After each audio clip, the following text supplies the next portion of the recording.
Como lidar com a ansiedade segundo a palavra? Esse é um mal do século. Se tivermos psicólogos aqui, eu creio que temos, uma pastora Andréia, né, que não é psicóloga, mas é difícil que ela é. Depois ela fala, quem quiser saber. Você quer extenso, difícil.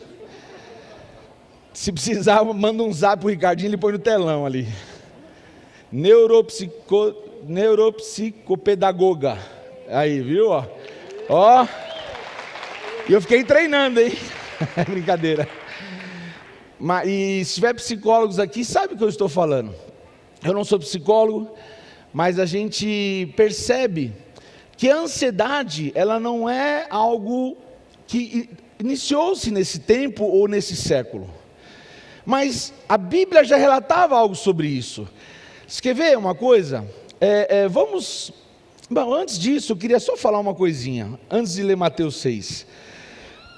Qual é o mal do século?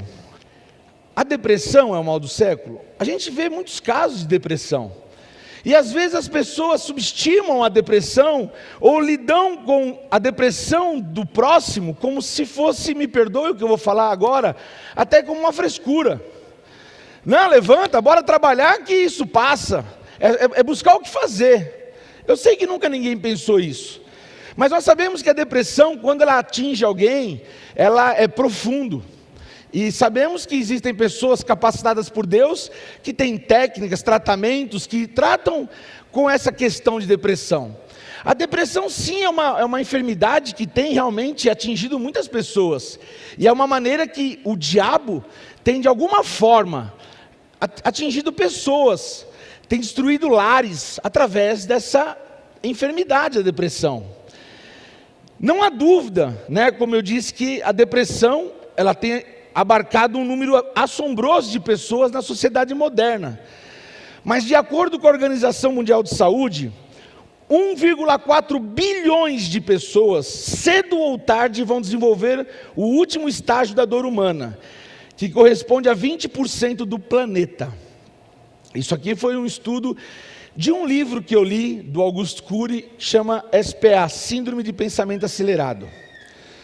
E é interessante que a síndrome do pensamento acelerado, ou a ansiedade, vamos tratar assim, provavelmente atinge mais de 80% dos indivíduos de todas as idades, mais de 80%, gente, de todas as idades, de alunos a professores, de intelectuais a iletrados, de médicos a pacientes.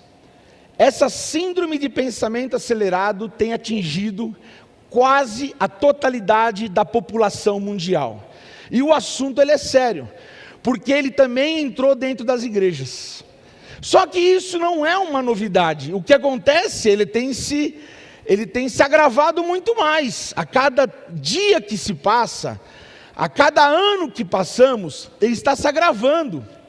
Olha para mim, queridos, sem muita movimentação, eu sei que as crianças vão dançar depois aí, mas volta para a palavra aqui, porque é importante isso. Isso faz parte da ansiedade, verdade. Elas querem dançar, estão lá, faz parte da ansiedade. E eu não as culpo, porque nós pais também passamos isso, né, para os nossos filhos. Mas vamos voltar. A minha pergunta é: você se considera uma pessoa ansiosa? Seja sincero, quem se considera uma pessoa ansiosa, levanta a mão.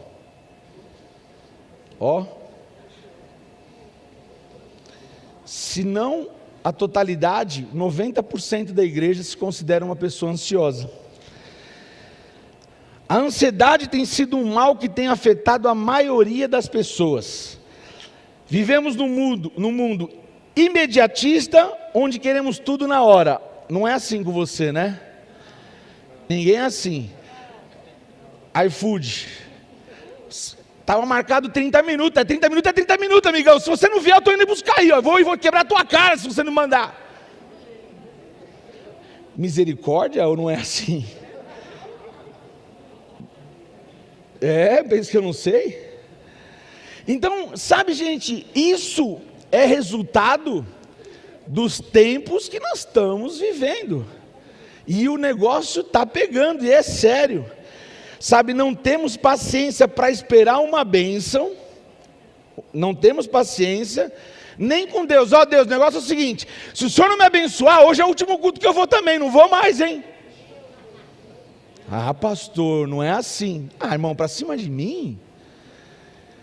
Pessoas, você liga para, tá tudo bem? Ah, mais ou menos, pastor. Ah, não sei nem se eu estou acreditando mais se Deus existe ou não. Como assim? A nossa vida, a nossa salvação baseada num relacionamento de troca, de barganha.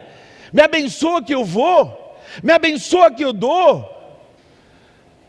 Sabe, então, eu acho que é um tempo que a igreja precisa refletir. Eu digo igreja, nós seres humanos, porque nós fazemos parte de um contexto, vivemos uma sociedade, não somos extraterrestres.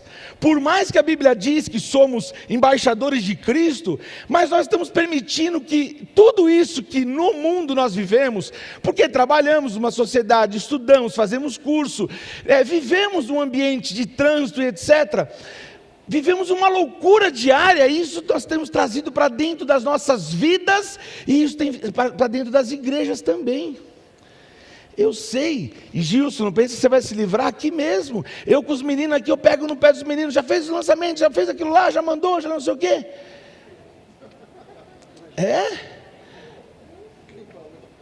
Então, sabe, nós vivemos um tempo muito difícil. Não temos paciência de esperar nada, não temos paciência de esperar a bênção, muito menos para perseverar na adversidade. Ah, então a adversidade lança fora. Problema familiar, desfaz família. É mais fácil. Para que perseverar? A perseverança caminha ao lado da paciência. O apóstolo ministrou na quarta-feira aqui, e tem tudo a ver com a série que nós estamos tendo de quartas-feiras, que são só 3 quartas, e quem não veio está perdendo. Ah, pastor, eu assisto no YouTube. Você vai assistir, vai ser bênção na sua vida, mas quem esteve aqui na quarta foi diferente. Amém? Quem lembra o nome da série? Predadores da mente. Tem tudo a ver com o intelecto e tem tudo a ver com a ansiedade. A ansiedade é um predador da mente. Amém? Então vamos lá. E o resultado disto tem sido um excesso de ansiedade que está causando enfermidades físicas e enfermidades emocionais, levando inclusive muitas pessoas a perderem o sono e a paz. Quantas pessoas aqui não dormem à noite mais, a noite toda? Dormem 4 horas, eu sou uma delas. Ontem eu cheguei cansado de uma viagem que eu descansei. Cheguei cansado, meia-noite, chegamos em casa, né? Fomos dormir, 4 da manhã eu acordei. Porque a mente fica pensando em tudo, pensando em tudo. Isso realmente é muito sério. E nós sabemos, foi comprovado que o ser humano precisa descansar a mente, precisa dormir de 7 a 8 horas diariamente, ou até mais um pouco, se eu não estiver enganado. Tem gente que até inverna, né? Mas também isso é demais, viu, irmão? É pouquinho. 8 horas é suficiente. Então, pessoas que estão vivendo enfermidades físicas e emocionais perdem o sono e perdem a paz. E agora eu quero ler, Ricardo, por favor, Mateus capítulo 6. Diz assim a palavra do Senhor. É um texto muito conhecido, simples, do Evangelho, que eu sei que você já leu. Portanto, eu lhes digo, não se preocupem com suas próprias vidas. Olha o que a palavra diz. Com o que você vai comer ou com o que você vai beber.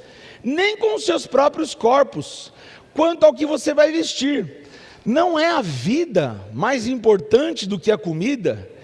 E o corpo mais importante que a roupa? Observem as aves do céu, elas não semeiam, nem colhem, nem armazenam em celeiros. Contudo, o Pai Celestial faz o quê? As alimenta. Não tem vocês muito mais valor do que elas? Quem de vocês, essa versão, eu peguei 3 versões aqui da Bíblia, essa versão é uma mais atualizada. Quem de vocês, por mais que se preocupe, pode acrescentar 1 hora que seja na sua vida? É mais ou menos assim. Toda essa preocupação que você tem com relação a tudo, a sua família, a tua vida, ao teu filho, a tua esposa, ao teu pai, à tua mãe, tudo isso, toda a tua preocupação, você acha que isso vai acrescentar 1 hora sequer na sua vida? É o que está escrito na palavra. Peguei 3 traduções, a outra, eu vou pegar só o versículo 27, diz assim: porventura, não, qual de vós, por mais ansioso que esteja, pode acrescentar 1 côvado ao curso da sua vida? Então assim, nós vemos, são textos, porque algumas pessoas lêem côvado, não entendem que é côvado. Côvado é uma medida. Ali, está dizendo o seguinte claramente: a nossa preocupação, a ansiedade, ela não vai acrescentar nada na nossa vida, pelo contrário, ela vai só trazer maior prejuízo. Em vez de acrescentar um benefício, ela vai prejudicar algo em nossa vida. Porque a ansiedade, ela vai gerar doenças. São doenças que começam na mente, doenças chamadas doenças psicossomáticas. Doenças psicossomáticas, ela começa na mente, ela vem para o físico. E quando ela atinge o físico, a pessoa não sabe por que ela está doente. Aí vem a famosa depressão. E aí ela começa a ficar doente na sua plenitude. Então nessa noite, querido, eu queria, junto com você, a gente estudar um pouquinho da palavra, rapidamente. Vai ser mais curto por causa hoje da apresentação das crianças e etc. Mas eu queria falar sobre 3 atitudes simples, que nós possamos tentar aprender juntos para combater a ansiedade, que ela é um mal presente nos dias de hoje. 3 atitudes simples para combater a ansiedade.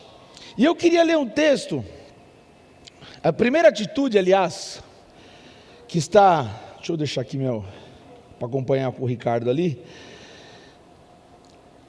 A primeira atitude é a oração. Diga comigo assim: a primeira atitude, oração.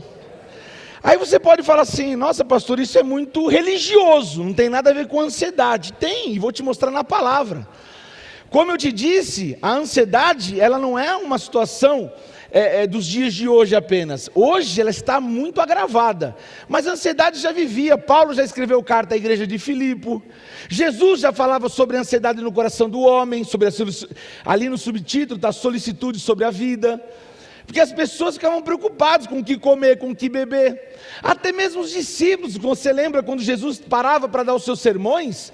E aí os discípulos ficavam preocupados, falavam: Jesus, tem aqui quase 5.000 pessoas, fora homens, fora mulheres e crianças.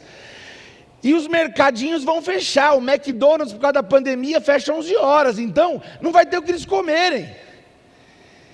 Jesus falou assim: vocês estão preocupados com o quê? O que vocês têm aí? O menino apresentou pãezinhos e peixinhos, levantou, multiplicou e alimentou todo mundo. Ali Jesus fala claramente: a ansiedade no coração do homem, ela não faz a diferença quando nós temos Jesus, quando o regente das nossas vidas, quando o Espírito Santo é o Senhor das nossas vidas. Não importa se dependemos de situações físicas ou materiais, porque Ele supre todas as nossas necessidades na riqueza da sua glória. Amém? Filipenses capítulo 4 diz assim: não estejais inquietos por coisa alguma, antes as vossas petições sejam em tudo, o quê? Conhecidas diante de Deus, através do quê? Através da oração e súplica com ações de graças. Próximo: e a paz de Deus, que excede todo o entendimento, guardará os vossos corações e os vossos pensamentos em Cristo Jesus. Aumenta um pouquinho o meu retorno, Tarek, por favor. A paz de Deus, que excede todo o entendimento, guardará os vossos corações e os vossos pensamentos em Cristo Jesus. Olha que interessante, queridos, que eu quero falar. A meditação, ela tem sido recomendada até pelos profissionais de saúde como um meio de combater a ansiedade. A oração, ela é mais que um monólogo, sabe? Oração é um relacionamento profundo com Deus, onde nós compartilhamos com Ele as nossas necessidades e as nossas preocupações. Oração é isso. Daqui a pouco eu vou fazer uma pergunta para você, e você não vai precisar responder para mim, mas responder para você mesmo. Através da oração que a gente compartilha com o Senhor, ela, como eu disse, ela não é um monólogo, mas é um diálogo. E, infelizmente, no mundo moderno que a gente vive, muitos cristãos passam dias e dias sem reservar um tempo para falar com Deus através da oração. Muitos passam dias e dias. E o que alegam, basicamente? Falta de tempo, né, que as pessoas cada vez mais se distanciam de Deus, mergulham numa ansiedade profunda. Só que no versículo 7, coloca para mim por favor, Ricardo, o anterior, diz assim: não estejais inquietos por coisa alguma, antes as vossas petições sejam em tudo conhecidas diante de Deus pela oração e súplica com ações de graça. O próximo. E a paz de Deus, que excede todo entendimento, diga assim comigo, excede todo entendimento. A paz de Deus, que excede todo entendimento, ela guardará os vossos corações e guardará os vossos pensamentos em Cristo Jesus. O versículo 7 diz que quando nossas petições são colocadas diante de Deus em oração, Ele guarda o nosso coração, Ele guarda a nossa mente com a sua paz. Você percebe como isso é um receituário para que vivamos uma vida de paz? Percebe como ali Paulo, quando ele escreve a carta à igreja da cidade de Filipe, ele já está falando assim: olha, essa paz excede o entendimento natural do homem, tira toda a ansiedade. E é importante que ele fala sobre coração e sobre mente. Fala sobre o quê? Por que fala sobre o coração? Lá em Provérbios capítulo 4, versículo 23, a Bíblia diz assim: sobretudo que se deve guardar, guarde o seu coração, porque dele se procedem as saídas da vida. O coração ele é fundamental, tanto natural, carnal, quanto espiritual. Se o nosso coração espiritual ele é afetado pela ansiedade, assim como a nossa mente, nós saímos do eixo do equilíbrio. E quando nós saímos do eixo do equilíbrio, nós perdemos a sobriedade. Quando perdemos a sobriedade, aí nós estamos até mesmo em pecado. Por isso a Bíblia diz: sede sóbrios, vigiai e orai em todo o tempo.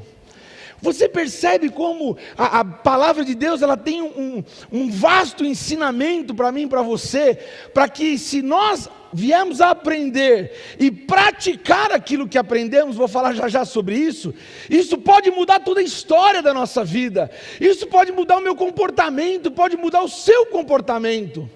Só que isso não depende de uma varinha mágica, de um toque, sabe, de uma oração com imposição de mão, mas depende de uma atitude minha e sua em querer viver uma mudança de vida.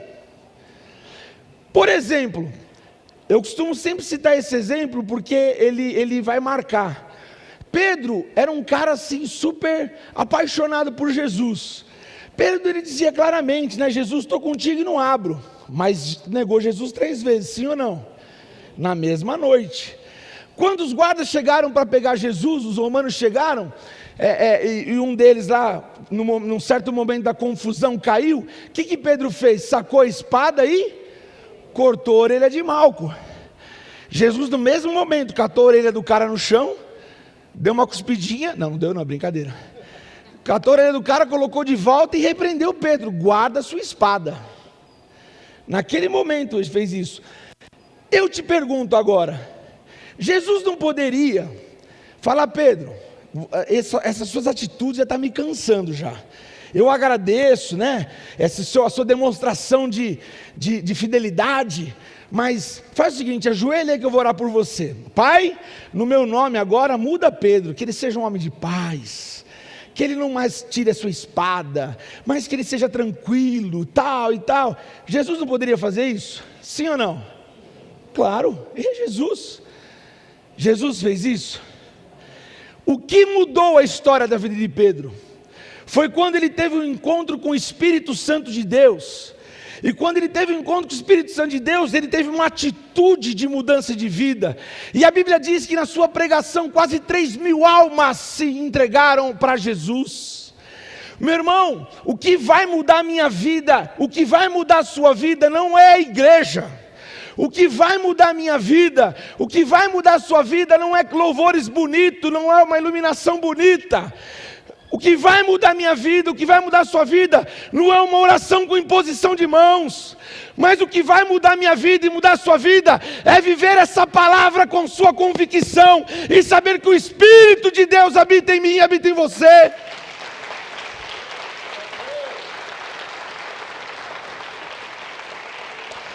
Louvado seja o nome do Senhor. Sabe, podemos fazer conferências, congressos, cruzadas evangelísticas, podemos chamar o David Yong-Shu, Tibi Joshua. Eu tive lá em Israel, Tibi Joshua me deu um tapão no peito lá. Isso pode mudar minha vida? Não, o tapa não vai mudar minha vida. Mas se eu tomar a decisão de receber a palavra que Deus usou através daquele homem, pode mudar minha vida. Se você tomar a decisão de ouvir as palavras sendo ministradas e ensinadas, sendo através de um púlpito, ou através do ensino, ou através dos louvores, isso pode mudar a sua vida. Amém? Pergunta para o irmão que está ao seu lado, você está entendendo? O que ele respondeu, sim ou não?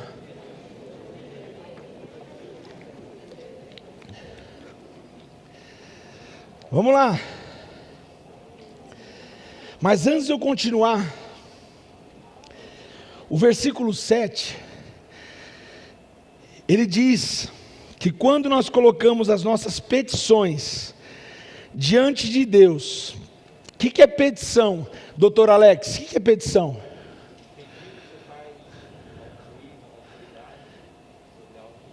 É um pedido, uma petição, se faz um pedido a um juiz, a um desembargador, depende, né, a instância que você está ali pleiteando, não é isso? Então, petição, né, quando você leu lá petições, põe o outro por favor, Ricardo, o 7. Não, esse é o antigo, desculpa, o 6. Não estejais inquietos por coisa alguma, mais ou menos assim, vamos mudar, vamos traduzir ali, ó. Não fique ansioso ou ansiosa por coisa alguma, antes, os vossos pedidos sejam conhecidos diante de quem? Não é diante do apóstolo Willy? Não, diante de Deus, através do quê? Quer dizer que não precisa ninguém orar por mim, eu posso orar? Pode? Olha que legal. Pela oração e súplica, com ações de graça, já agradecendo. Aí o versículo 7 vem, e ele respalda essa sua atitude de oração, pode pôr o 7 por favor, e diz assim: a paz de Deus, que excede o entendimento natural do homem, guardará os vossos corações e os vossos pensamentos em quem? Em Cristo Jesus. Então eu quero dar uma paradinha aqui agora, e eu queria fazer uma oração com você. Queria te convidar a pôr uma das suas mãos sobre o seu coração, se você quiser, quem não quiser não precisa não, e a outra sobre a sua mente. E você que está nos assistindo em casa também. Ah, pastor, estou com visita aqui. Meu irmão, o problema é seu, quer fazer, faz, não quer, não faz. Põe a mão aí. Pai, em nome de Jesus, nós estamos sendo ministrados pela Tua palavra, Senhor. E nessa noite, ó Deus, nós cremos que esta palavra, Pai, ela não voltará vazia, mas ela surtirá efeito, Senhor. Por isso, Pai, eu sei que vivemos tempos difíceis, onde a ansiedade tem tomado o nosso coração, a preocupação, mas nós fazemos um propósito com o Senhor de colocar todas as nossas preocupações diante do Senhor, através das nossas petições, das nossas orações, dos nossos pedidos e súplicas. E Pai, como diz o versículo 7, a paz do Senhor, que excede todo entendimento natural, vai guardar o nosso coração, vai guardar os nossos pensamentos de todo mal, de toda ansiedade, vai guardar de toda enfermidade, Senhor. Em nome de Jesus, que não sejam as nossas mãos sobre o nosso coração e a nossa mente, mas seja o Senhor ministrando sobre nós. Em nome de Jesus, eu creio que nessa noite somos tocados e ministrados pelo Senhor. Amém e amém. Glória a Deus. Aleluia. Glória a Deus. Então, trazendo para a prática, irmão, estou numa situação em casa, no meu trabalho, na minha igreja, no meu casamento, com problema. Não sai chutando o gato e o cachorro, não sai falando um monte de bobeira.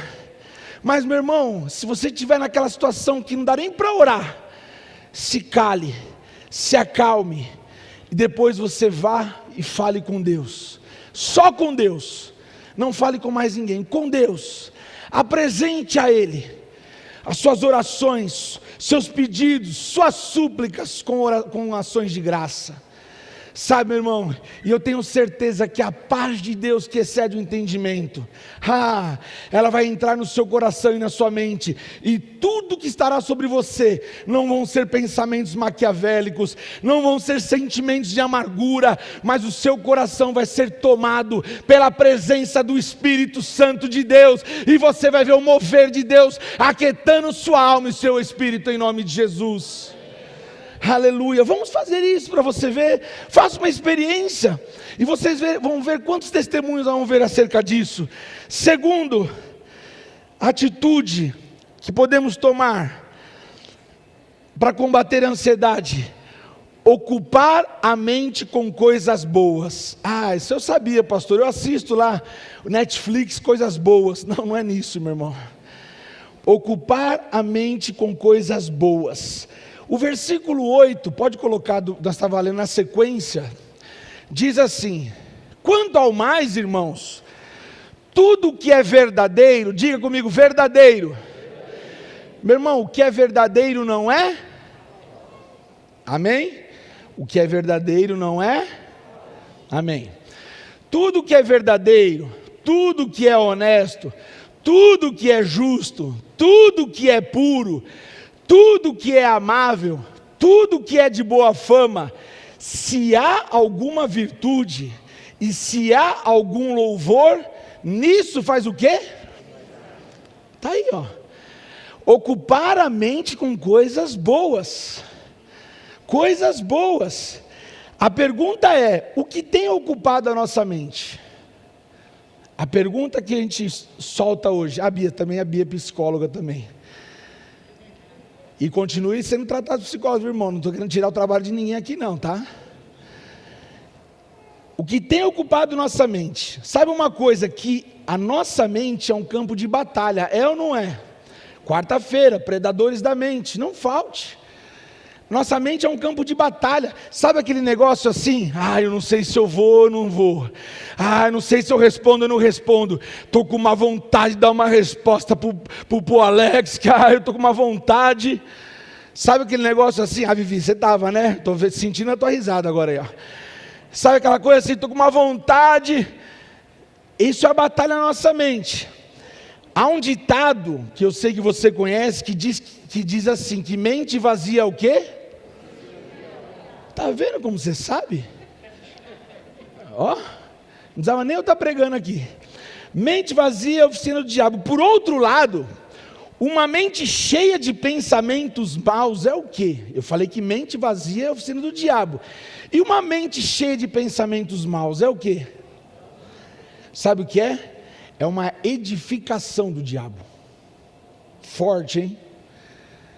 É uma edificação do diabo. Ah, pastor, mas não é possível que tenha alguém que tenha pensamentos maus. Ah, não?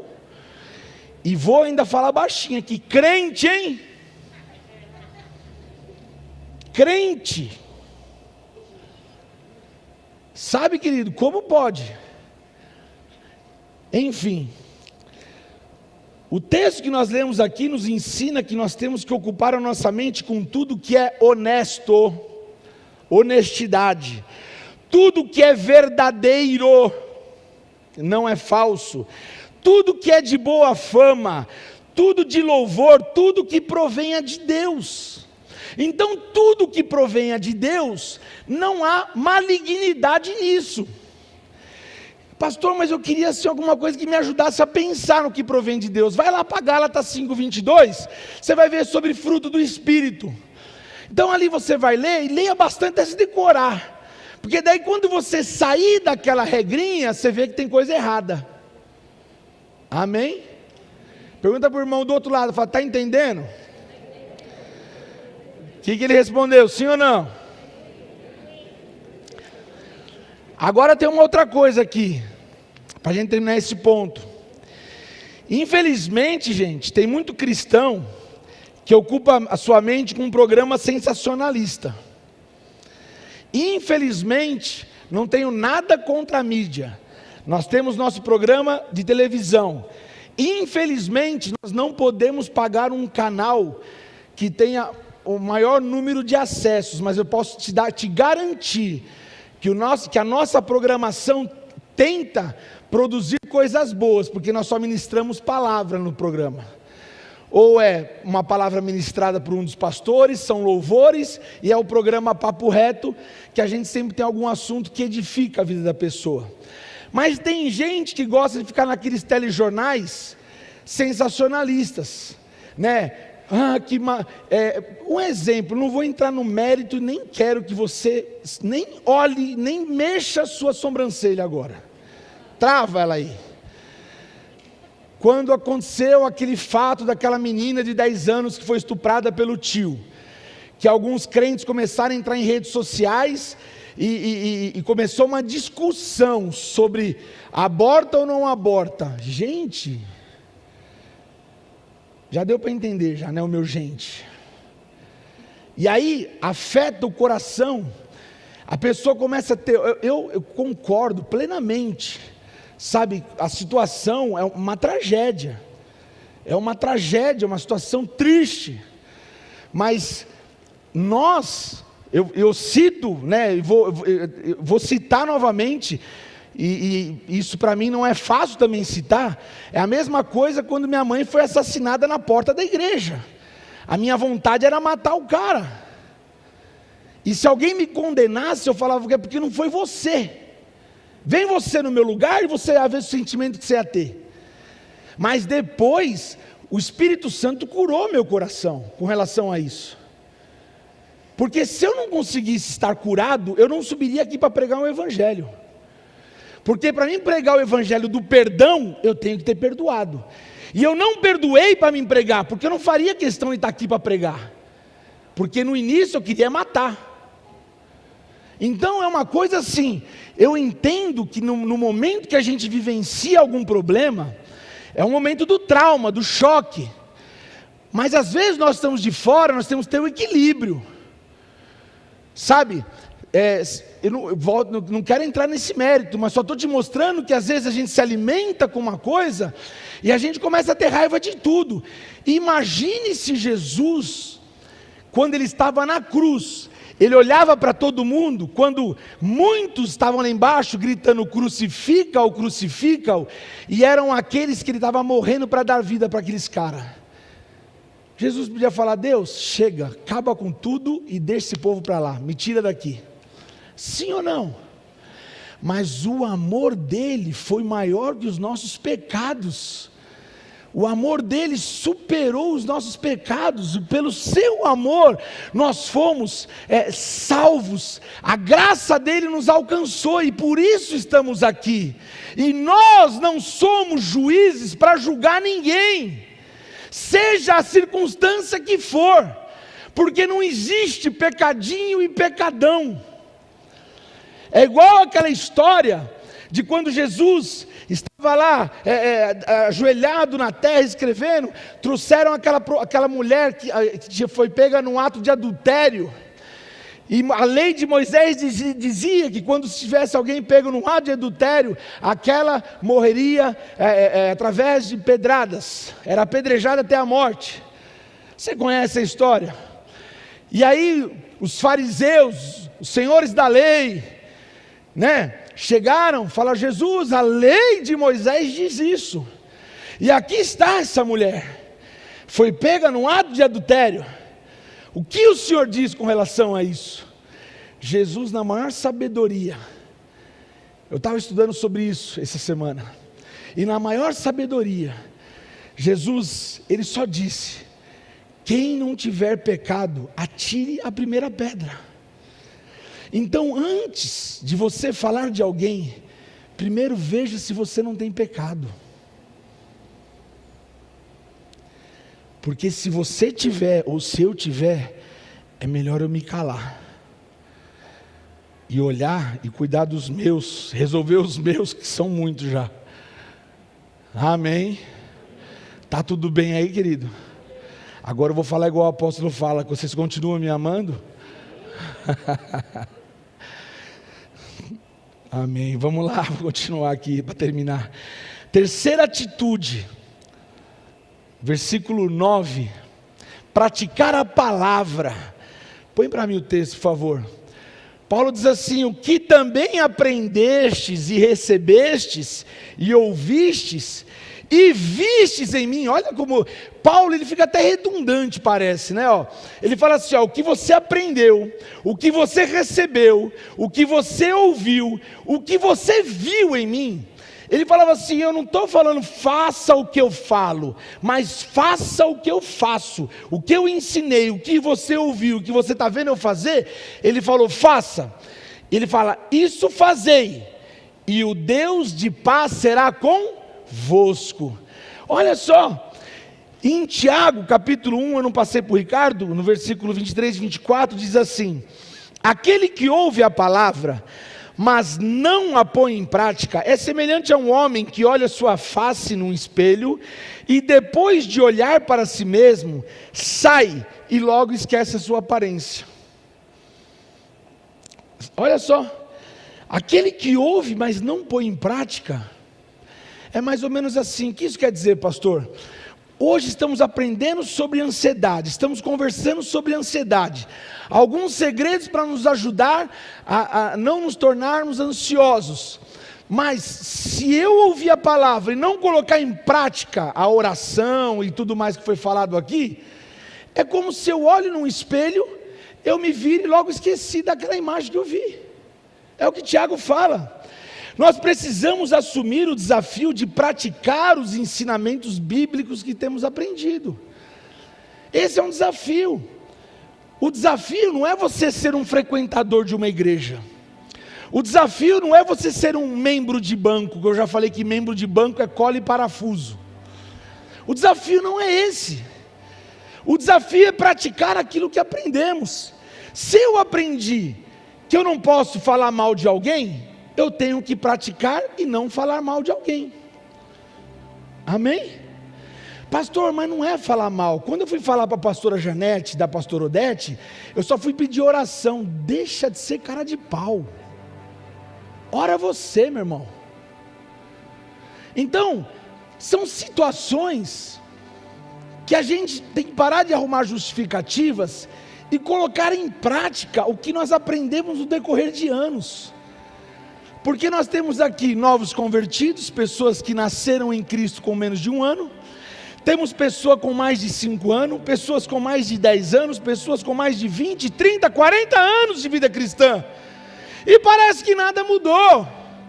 Mas não é porque Deus não te mudou, é porque você não permitiu ser mudado por Deus. É por isso que quando uma pessoa de 1 ano se entrega, a Bíblia quando fala aquele que crê e for batizado será salvo, o crer no original, no grego, quer dizer se entrega, é uma entrega total, entrega plena. Quando a pessoa se entrega e ela crê no evangelho genuíno de Jesus Cristo, ela busca viver a palavra, independente da circunstância, independente, eu estou usando só exemplos aqui, tá, irmãos, com os pastores de frente.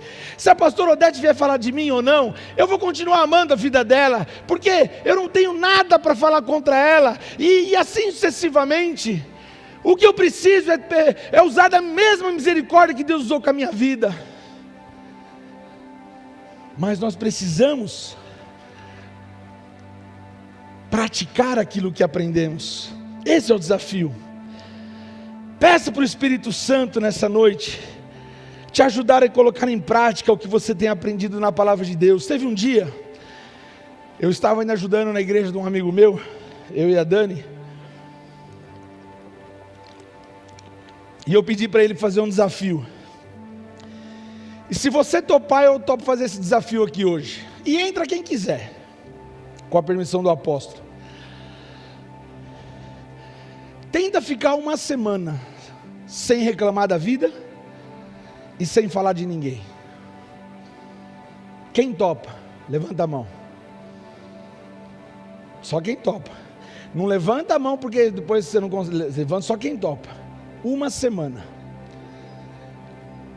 Deus viu quem levantou a mão. Não quero saber quem levantou, quem não levantou. Uma semana, até domingo que vem. E se eu esquecer, vocês me lembrem que eu quero perguntar quem conseguiu. Porque não é fácil não. Não é fácil. Eu lembro quando eu fiz esse desafio, a gente estava num churrasco, na casa de um tio da Dani, e às vezes a família senta, né? E quando a família senta é uma benção. Não fala nada de ninguém, né? E eu lembro que na hora eu olhei para a Dani e falei, agora é hora de a gente sair. Aí tinha uma mesa de snooker, eu falei, vamos sentar para lá. Porque senão a gente é influenciado. Você começa a comentar. Ah, você viu fulano? Olha, não comenta nada, e não sei o quê. É um desafio. Vamos tentar. Quem sabe é uma prática que vai nos ajudar a não servir mais nossos ouvidos para que seja aliança de ouvidos. Sabe o que é aliança de ouvidos? É aquele texto de Moisés, quando ele sobe falar com Deus, e Arão fica lá embaixo, e aí o povo de Israel chega para Arão, fala, Arão, Moisés vai demorar, a gente nem sabe se ele volta, prepara algo aqui para a gente adorar enquanto Moisés não volta. Arão, desculpa o vocabulário, bicho burro, pegou, falou, pega os pingentes de ouro dos brincos dos meninos, das meninas, derreteu tudo, a Bíblia diz, fundiu, fez um bezerro de ouro, agora adore. Aquilo é aliança de ouvidos. Enquanto Moisés estava lá, buscando a direção com Deus, o povo descendo o bambu no Moisés. Nós não podemos ser assim, meu irmão. Se alguém, não estou falando nada de igreja não, em qualquer lugar. Se alguém vier falar para você de alguém, vou dar um exemplo, o Alex quer vir falar do pastor Anderson para mim, sabe pastor Anderson, pastor Rony, aí não sei o que, pera aí Alex, pastor Anderson, vem aqui um pouquinho, o Alex tem um negócio para falar com a gente aqui, ó. Eu quero ver o cara continuar, quero ver quem é macho ou quem é mulher ali para falar, amém? E esse espírito de maledicência será envergonhado, defraudado e lançado fora das nossas vidas em nome de Jesus. Em nome de Jesus.